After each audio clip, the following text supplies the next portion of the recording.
Greetings. Imagine a state that challenged the mightiest rulers of Mesopotamia, a kingdom whose trade routes stretched from Cyprus to the Persian Gulf. For millennia, they were considered mere legend, a ghost on the pages of history, lost in the sands of Syria. But in the 1960s, a mound named Tell Mardikh revealed its secret. What archaeologists found revolutionized our understanding of the ancient world. This is a story about a fire that destroyed a city but preserved its memory. But before we continue, I kindly ask those who haven't done so yet to subscribe to the channel, because only your subscriptions help this channel grow and help me keep my faith that ancient history can be interesting not only to historians. Well, now let's begin. The history of archaeological research in the Near East in the 20th century would be incomplete without mentioning the discovery that fundamentally changed the scientific community's perception of urbanization and statehood in Syria in the 3rd millennium BC. As Paolo Mattiai notes in his fundamental monograph Ebla, an empire rediscovered prior to the start of systematic excavations in 1964, Ebla was known only as a toponym that rarely appeared in Sumerian and Akkadian administrative texts, and its exact location remained a subject of scientific speculation. However, everything changed with the Italian archaeological expedition in Syria, led by Paolo Mattiai. He began work at Tell Mardikh, located approximately 55 kilometers southwest of Aleppo, without even suspecting the true scale of the object hidden beneath the ground. The identification of Tell Mardikh as ancient Ebla occurred only in 1968, when archaeologists found fragments of a votive statue of King Ebla. On this fragment, an inscription in the Akkadian language was preserved, dedicated to the goddess Ishtar, which became undeniable proof of the city's identity. For Ishtar, his mistress, Ebla, son of Igrish-Hepa, king, dedicated this statue so that it might shine before her. He did this in the 8th year of his reign. The rest of the inscription could not be read, but even so, this discovery became a true turning point, as it confirmed the existence of a powerful West Semitic center. According to Greg Bescher's analysis, this discovery forced scholars to rewrite the history of the region, placing Ebla in the same rank as such giants of the past as Ur, Uruk, and Lagash. And although Kish, Mari, and Byblos are older cities, Ebla can still be boldly classified as one of the first states. But if Ebla wasn't the first, why is there so much noise about it? The thing is, Ebla gave us the first written record of a Semitic language in massive volume. Before this, we knew about Semites only by names in Sumerian texts. Ebla, however, began speaking in full sentences.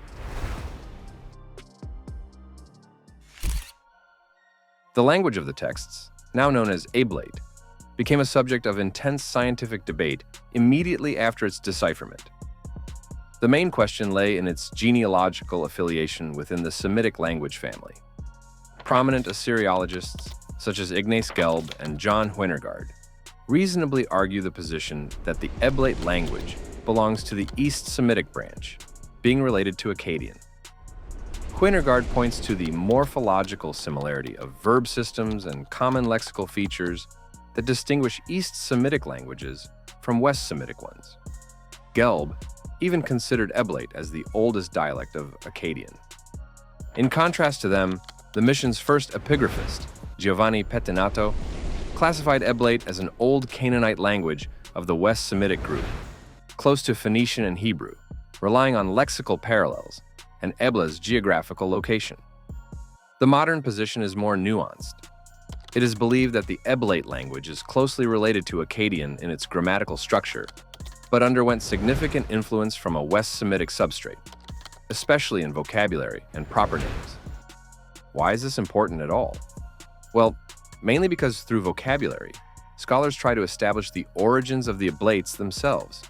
And if one adheres to Gelb's theory, according to which the Eblaite language is a dialect of Akkadian, then Ebla was simply a Western outpost of the great Mesopotamian culture, rather than something unique. But, as I already said, the hypothesis of Paolo Mattiai and Alfonso Archi now prevails, proving that Ebla was not a copy of Sumer, but was a third great power of the ancient East, a sort of Paleo-Syrian civilization with its own language. In general, the history of ancient Ebla can be divided into three main periods. The first settlement and formation of the city, which took place in 2700 BC, is attributed to the Mardikh 2IA period. At this time, the foundations of the city's main temples were laid. Specific pottery also appears, indicating its own craft production. And in general, the archaeological stratigraphy of Tell Mardikh indicates that at that time, the city already occupied an impressive 50 hectares, which may indicate a second urban revolution in the region. However, the key stage for understanding history is the period of its flourishing, which archaeologists designate as Mardikh 2B1. It corresponds to the era of the famous royal archives, dating to approximately 2400–2300 BC. The Mardikh 2B1 period was marked by large-scale construction and the development of a complex urban structure, which included the Acropolis, or citadel, and the lower city. The center of the political and economic life of the state was the royal palace. In his work on the royal palace in the Age of the Archives, Paolo Mattiai provides a detailed analysis of the topography of this structure, which was located on the western slope of the Acropolis. The palace complex consisted of several functional zones. First, the Court of Audience, a huge open space where public ceremonies took place. It was here that a podium for the throne was found, from which the king, who bore the title Malachim, addressed his subjects and received foreign ambassadors. Second is the administrative quarter, which included rooms for food storage, various workshops, and officials' offices. The most important room of the palace was the archive room, known by the archaeological code L2769. This is where the main corpus of cuneiform tablets was kept. As researchers described, the tablets were arranged on wooden shelves along the walls. During the catastrophic fire that destroyed the palace, the shelves burned and the tablets fell to the floor. Having been preserved in a sequence close to the original, this allowed scientists to reconstruct the order of their storage.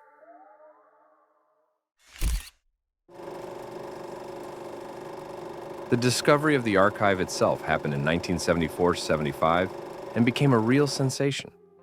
Thousands of tablets dating to the 24th century BC were found. Most of the texts come from the large archive in room L2769, but smaller groups of documents were discovered in other parts of the palace, indicating the bureaucratic specialization of different rooms. Alfonso Archi, the mission's leading epigraphist, classifies the found texts into several main categories. The overwhelming majority, about 90%, are administrative and economic texts. They detail the movement of goods, textiles, metals, and agricultural products. These tablets are effectively the accounting ledgers of the state, registering taxes, tribute, and the issuance of rations. The second group consists of lexical texts, lists of signs and words, including the famous Sumerian Eblaite dictionaries. These texts served as a basis for training scribes and testify to the high level of education of the Eblaite elite. The third group is significantly smaller in number, but exceptional in importance. These are literary texts, which include hymns, myths, incantations, and proverbs. The fourth group covers diplomatic and legal documents, such as letters, international treaties, specifically the Treaty with Abersal, and royal decrees. The texts are written in cuneiform, borrowed from Mesopotamia. However, Eblaite scribes did not simply copy it, but adapted the writing system to the needs of their Semitic language. This required high qualifications. The finding of school exercises testifies to the existence of a scriptorium or school at the palace, where students mastered the complex system of logograms and syllabic signs. Thanks to prosopographical research, it was possible to restore the sequence of the last kings of Ebla before its destruction. Thus, the first king whose reign is reflected in detail in the archives was Igrish-Halam. During his time, Ebla was under strong pressure from another state, Mari, and was even forced to pay it tribute. His successor was his son, Irkab-Damu. His reign, which lasted about 12 years, became a turning point in the city's history. Ebla freed itself from vassal dependence, reorganized the army, and began an active foreign policy. The last king of the so-called Age of the Archives was Ishar-Damu.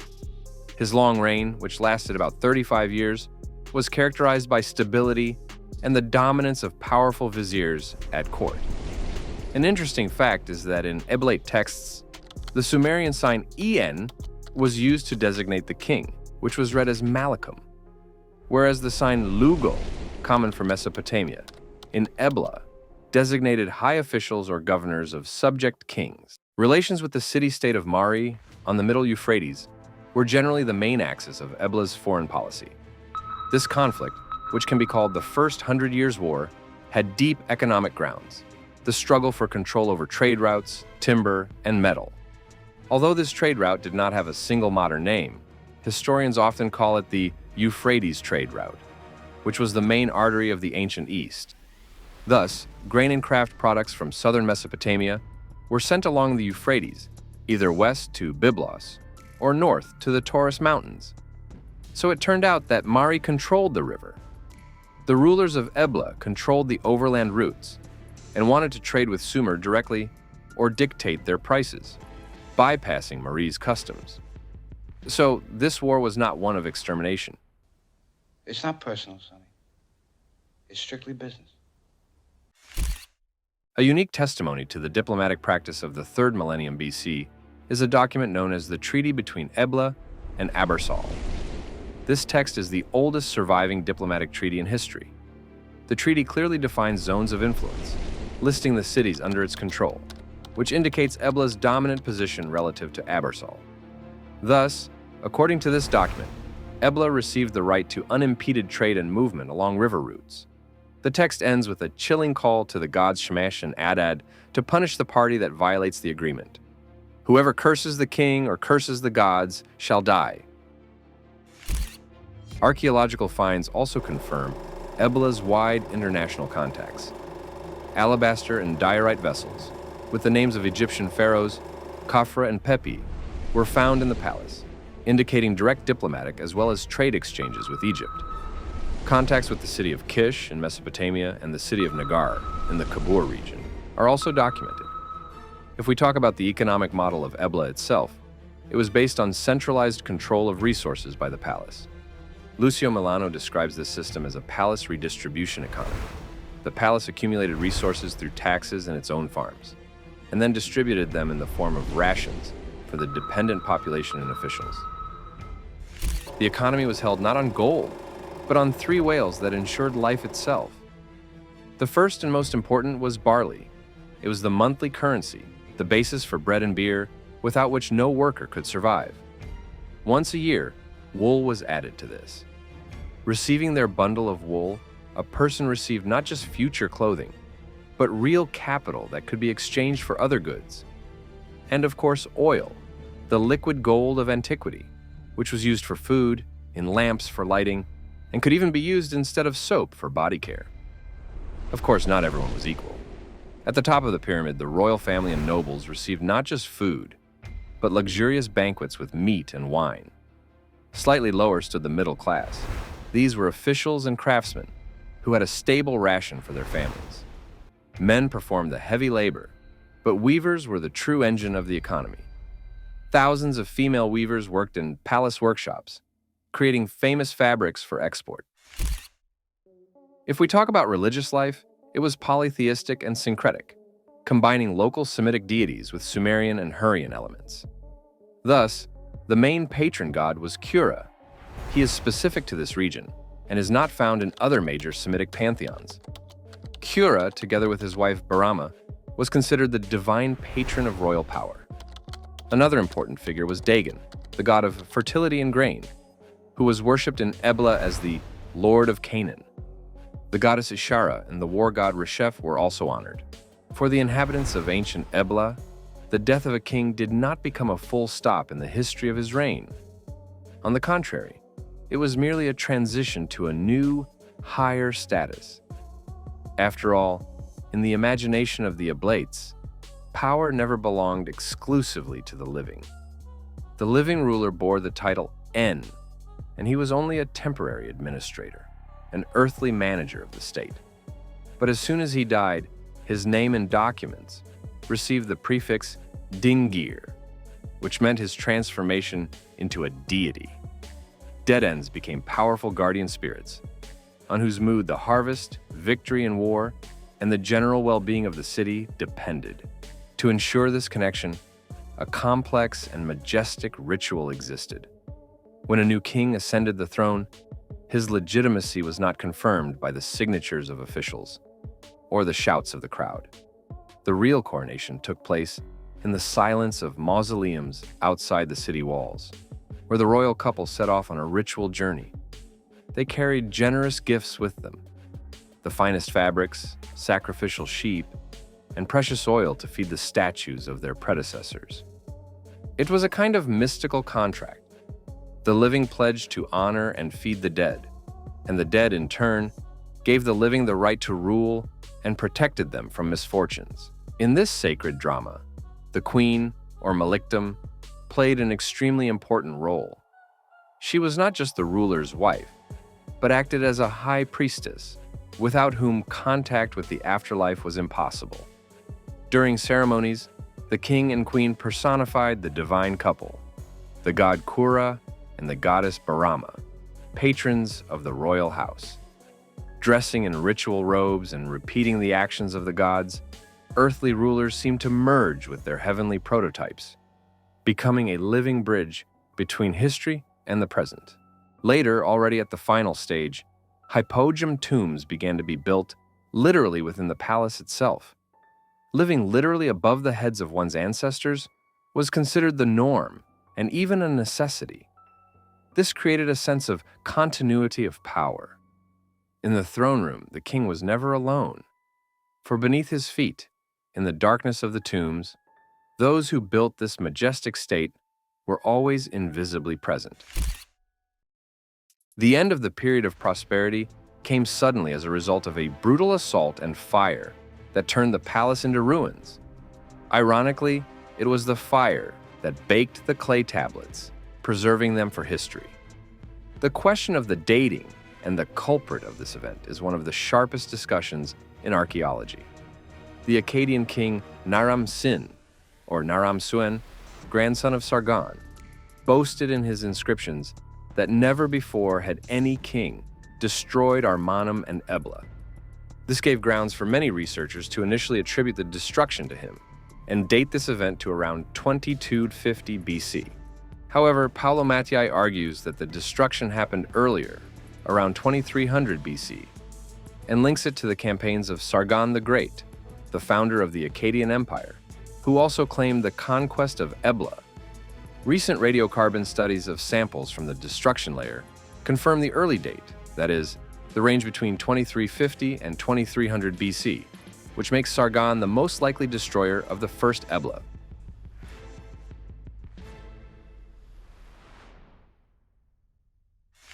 In the 1970s, at the early stage of archive research, epigraphist Giovanni Pettinato made a series of sensational statements that caused a global resonance.